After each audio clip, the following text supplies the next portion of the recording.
Hello everyone and welcome back to the channel. My name is Lollipop and this is the Himiway Zebra electric bike. This 5-tire electric bike comes with some cool features like a hidden battery design, a step-through frame so you can easily get on it, a beautiful wooden rear rack for carrying cargo, a 400-pound max capacity, and a max speed of 25 miles per hour and a claimed range of 60 to 80 miles. So in this video, I'm going to show you around the bike, talk about all the cool features on it, and give it a nice test ride at the end of the video to determine its actual top speed, as well as its comfort and handling compared to other e-bikes that I've ridden and reviewed. So this bike is indeed a fat tire electric bike, and we're seeing a lot of these nowadays. I've even reviewed another one on my channel already. But Himiway is definitely a popular brand, and I've seen a lot of videos on YouTube on bikes from this company, so I'm really grateful that Himiway was able to send me one of these for a review video on my channel. And actually, real quick, I do want to apologize if I'm squinting. It's pretty bright out here, but I'll try to get through the rest of this video. Now, this e-bike is specifically the Himiway Zebra step-thru model, which means it does not have a top tube here that you have to throw your leg over. Instead, you can just step through the frame, so it's easier to get on and off the bike. This bike is currently retailing for $1,999 US, so if you do want to get one after watching my review video, I'll put a link in my description below where you can go to the website and order one for yourself. The Zebra is designed to fit riders who are 5'2" in height to 6'4" in height, so a pretty wide range, which is nice to see, and it does have a 400-pound max capacity, which is at least 50 pounds more than most other e-bikes that I've ridden and reviewed. Additionally, the bike is made out of aluminum to keep the weight down. However, I did weigh it myself at my scale at home, and it was around 85 pounds, so it is pretty burly. And before we get into the actual specs, I do want to talk a bit about the build process. So this bike comes shipped to you in a box, so you do have to assemble it a bit, but it's nothing too crazy. You just throw on the front fender, the light, and the wheel, and put on the handlebar, and make some adjustments to your comfort, and you're pretty much good to go. The company does also include some fun accessories with the bike, like this Himiway cap that I'm wearing in the video. Alright, so the company gave me a nice little hat, has a sweet road in the middle of the H, so of course I'm gonna wear it in the rest of the video. And this fairly large multi-tool, which is also used to assemble the bike. Alright, but now let's talk about the battery and motor specs. So the Zebra has a 48 volt 20 amp hour battery paired to a 750 watt hub motor on the rear wheel. These figures are pretty good for electric bikes, and it's definitely a good amount of power. Now, the company claims a range of around 60 to 80 miles on a full charge, which is pretty awesome, and a max speed of 20 miles per hour. However, I was able to change the settings to get it to about 25 miles per hour after watching some YouTube videos, so that's pretty cool. I do really like how the battery fits underneath the frame, since it gives the bike a much sleeker look, and also helps to protect that battery from the elements. In terms of charging it, you can plug the charger directly into the frame of the bike when the battery is in it, or you can completely remove the battery and charge it inside your house or something like that. And I'll mention here that I overall do like the design of the Zebra, and that's probably controversial since the bike does have some very large tube shapes for the down tube especially, but also for the chain stays and seat stays back here. But that's probably necessary to make the bike stiffer and durable enough to hold that 400 pounds of weight. Now for the screen, it's a really simple and intuitive display. You just turn it on or off by holding the power button right here, and then you can cycle through the various info by pressing the I button, so you can see your odometer, trip info, average speed, top speed, etc. And you can use the arrow keys to increase or decrease your level of pedal assist, and it does have 5 different pedal assist levels in total. You can also turn on or off the front and rear lights by clicking this button. And on that note, let's actually talk about some of the other components on this bike. The lights are powered by the main battery, and they look pretty nice in my opinion, though I do wish the front headlight was brighter for riding at night. The bike also has reflective sidewall tires, so cars can more easily see you from the side, and full coverage plastic fenders to protect you and the bike from dust or mud and rocks. And speaking of the tires, these are fat mountain tires. They have a good amount of tread on them for good traction, and they are 4 inches wide for a lot of comfort and stability. These tires are going to be great for potholes and rough roads and light trails, basically anything you'd encounter on your normal commute, but they're not really designed for hard trail riding or anything too extreme. Another nice feature about this bike is the inclusion of Tektro hydraulic disc brakes. I say this all the time, but electric bikes should definitely have hydraulic disc brakes like this one does.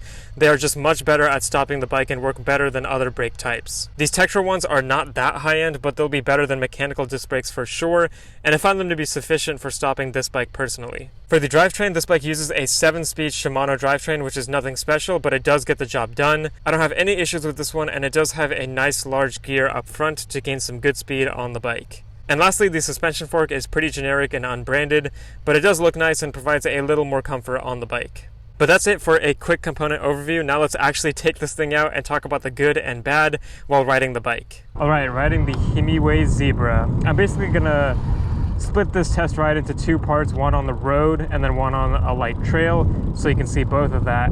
But I'll start off with the top speed test. We're on a pretty flat road right now, so I'm just gonna do the speed test. Just full throttle down, and let's just see how fast it goes. 20 miles an hour right now, 21, 2, 3, 4,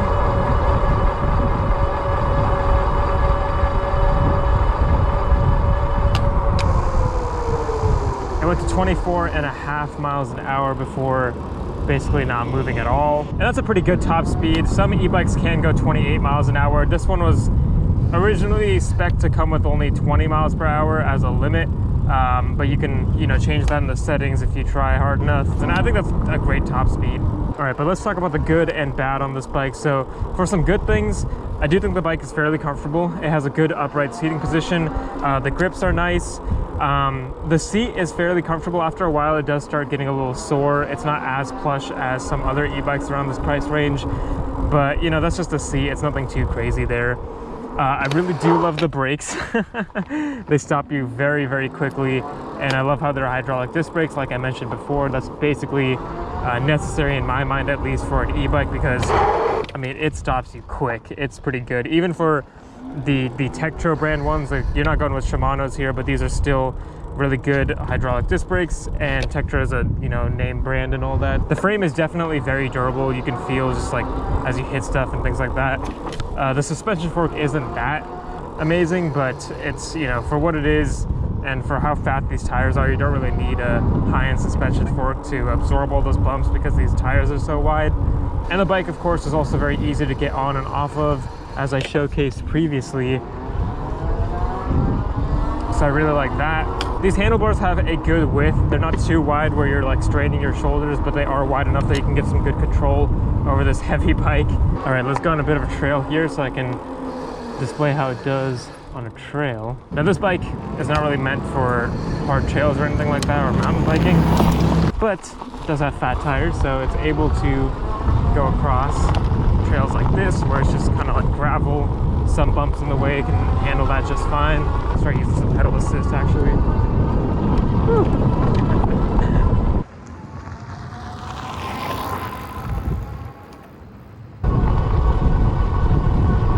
Yeah, and it handles the stuff just fine. There's no really problems. I don't feel unstable. I feel actually very stable on this bike. Especially with the bigger tires. Everything about this bike is just big and durable, so I don't feel worried at all that it's gonna slip underneath me or break or anything like that. I'm feeling pretty safe on the bike. Going pretty uphill now, and it's handling it just fine. Woo. Can't grab it. All right, I'm gonna turn back around. Now I do have to talk about some cons with this bike because it's not perfect. No bike is perfect. I'm gonna say some stuff that I do feel like could be better. Overall, it's pretty good. But the one con that I have that's actually kind of a big one for me personally is that there is a lag, a significant lag, between when you actually engage the throttle or start pedaling and when the electric motor actually kicks in to give you that assist. So you can see right now, I'll just hit the throttle and it didn't move. It didn't move for about 2 seconds, and now it's like going faster and actually engaging. So you're kind of like just waiting for the bike, and then it notices that you push the throttle and all that. And same thing with the pedal assist.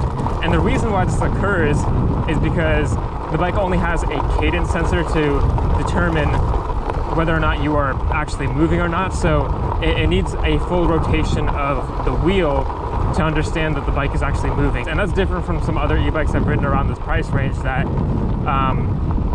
can sense it right away, and they will give you that assist right away. Now this bike does have a great amount of power and a great range. Himiway is known for their long ranges on their bikes, and it definitely does feel fast and accelerates quickly when it does actually start accelerating. And normally this lag isn't really an issue for me. It's just a little annoying that it's not going to go right away, but it's not a big deal. The big deal, however, for me is when you want to stop riding. So the lag also occurs when you actually stop. So when you let go of the throttle, the bike will still go forward in some cases and not immediately stop giving you electrical assist.